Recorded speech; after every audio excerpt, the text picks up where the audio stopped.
Sabi niya, ah, ikaw, stalker ka. Sabi niya, ba't stalker ako? Sabi niya, pinatay mo si Ilan. Sabi niya, mamamatay ka rin na parang aso. Sabi niya, oo. Magnanakaw ka. Sabi niya, mm. Diyos ang kastigo sa'yo. Sabi niya sa akin ganito. Magandang araw po sa inyong lahat mga amigo. Kumusta po kayong lahat mga kababayan ko? So, ngayong araw po ay eto po,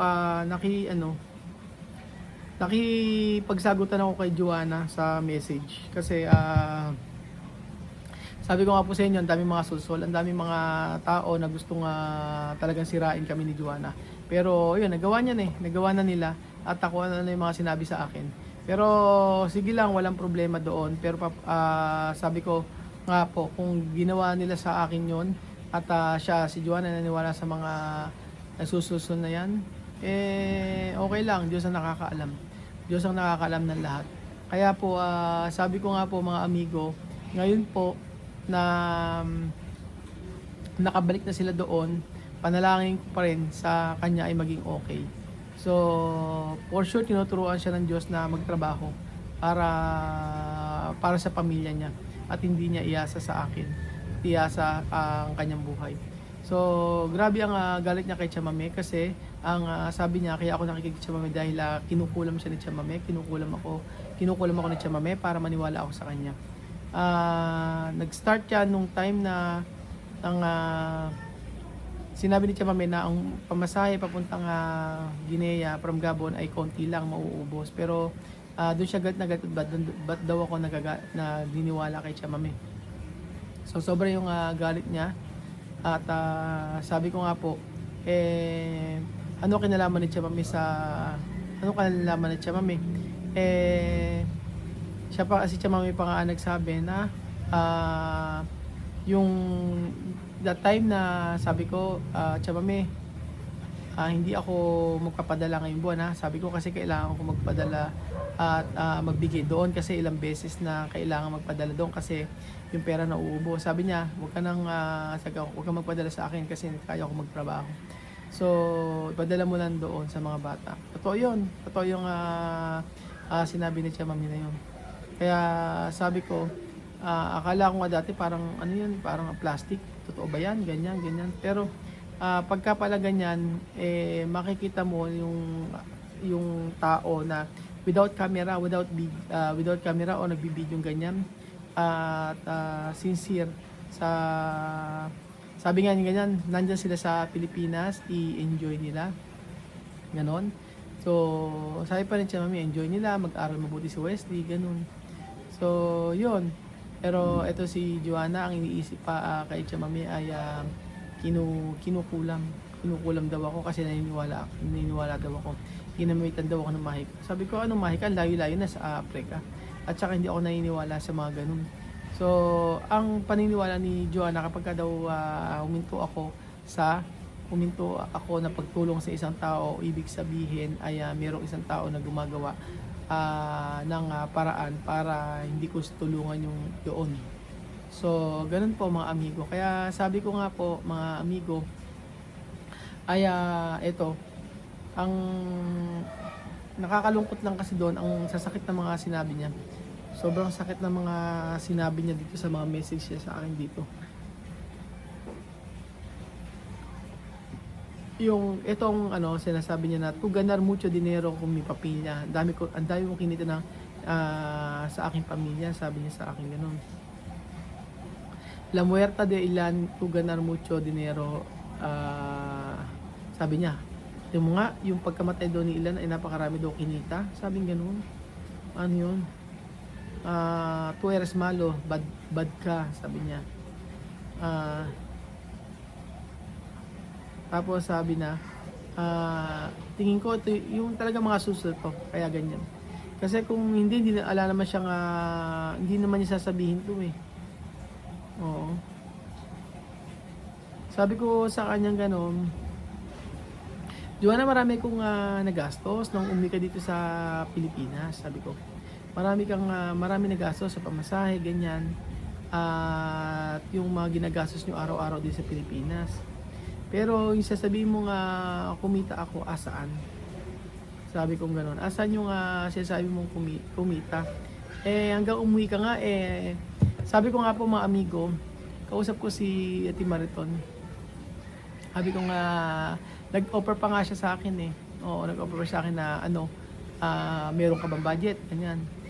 May budget ka ba? Ganun, nag-offer siya sa akin.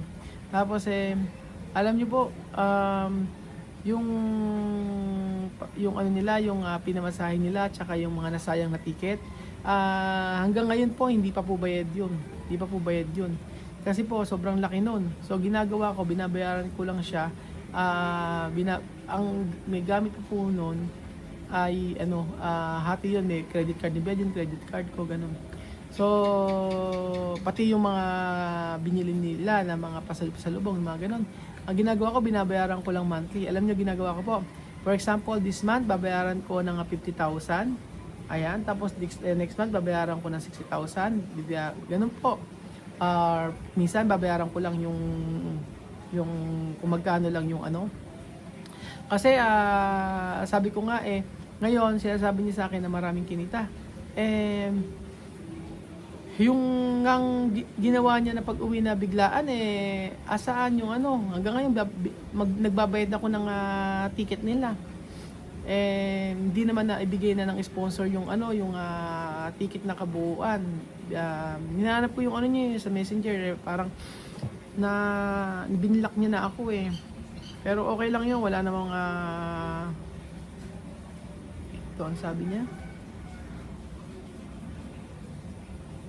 Ito. Wala. Hindi na binlock niya na ako, hindi niya na pero okay lang yun kung hindi niya tutuparin lahat ng mga sinabi niya sa akin. Kasi sabi niya babayaran daw niya ticket, ganyan. At yun. So, hindi ko yung sasabihin niyo na ginulo ko ang buhay ni Joanna na pinapunta-punta ko sa Pilipinas, may sponsor yon. Kasi kung ako lang naman, matutulungan naman, pero syempre kahit papaano merong nag-support kahit papaano. Meron naman siyang natulong kasi nagbigay naman talaga siya. Kaya lang, ang hindi lang siguro okay yung isisisi mo sa akin na ganyan pala ugali ng mga yan, bakit late mo sinabi sa akin, mga ganun. Sabi ko, isisisi mo sa akin yung mga ganyan, nung nakasama ko sa Equatorial Guinea, okay naman Although hapon nakakasama ko ganyan, lagi siya naka-smile, okay naman, ganoon. Pero syempre, may iba't ibang yung tao, may ibang ugali, ganyan. Pero sabi ko nga the time na nandito naman sila sa Pilipinas, okay naman nga.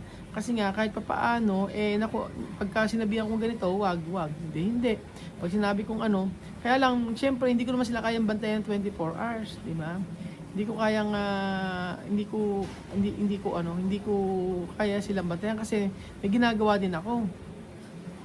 Kaya po mga amigo, ito yung pagtatalo, yung talagang niratrat ng message na galit siya sa akin. May mga bad words siyang sinabi dito Kaya ito, may mga bad words siyang sinabi sa akin dito, pero sabi ko sabi niya, ikaw stalker ka, sabi niya. Ba't ang stalker ako, sabi niya. Pinatay mo si Ilan, sabi niya. Mamamatay ka rin na parang aso, sabi niya.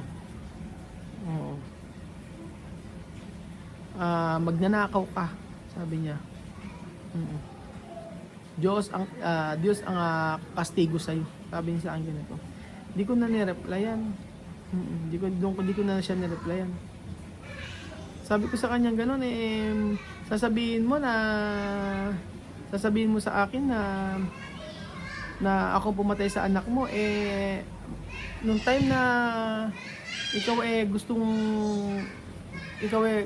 nang umuwi ka rin sa Pilipinas, masaya ka at may mga plano ka pala. Di ba? May mga pinaplano ka pala sa gusto mong mangyari. Pero hindi nangyari yung mga plano mo kasi alam na hindi makakabuti. At for sure makakasama sa kanya kasi pagka halimbawa nakarating siya ng France. Oo. Pero kung sinabi ko, mag-wait ka lang, punta ka ng France. Inano ko na kasi sinabi ko sa kanya, hindi ko kaya. Napapuntahin ka ng France. Hindi ko kaya kasi siyempre yung responsibilidad. 'Di ba? Kahit sabihin mo nandoon na siya, ako pa rin. Buti na lang, paano kung nakarating siya roon, tapos napariwara ang buhay niya doon, tapos yung anak niya andito. Sasakit ang ulo ko. Kaya salamat na lang sa Lord kasi para silang umuwi talaga doon. Kasi kung andito pa si Wesley, naku po, sigurado, gagawin niya akong bangko. Sasabihin niya sa akin, ang anak ko andyan sa Pilipinas, padala mo ko rito, yung mga bata, hindi pa ano. Naku, ang laking problema talaga mga amigo ngayon na nagsasalita siya na masama. Paano kung nandito si Wesley, sabihin niya gano'n sa akin ganun. Pwede niya sabihin na ganito, yung anak ko na nandiyan sa Pilipinas, minamaltrato ni Raul. Di ba? Pwede niya sabihin yun. O yung anak ko na nandiyan sa Pilipinas ay minor de edad, ganyan ang ginagawa ni Raul. Di ba? Pwede niyang gawin yon. Kaya nga sabi ko nga, salamat sa Diyos dahil hindi siya nagtunggumpay sa mga gusto niya. Salamat sa Diyos dahil hindi siya nagtunggumpay sa mga gusto niya.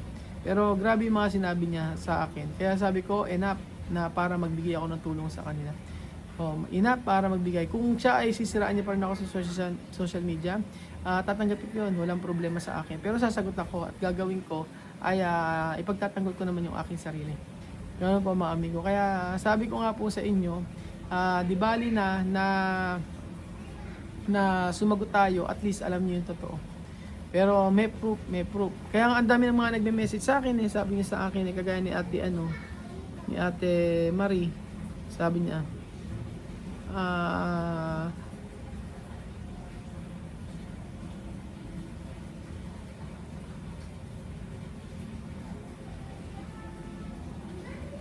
sabi niya nga ni Ate Marie,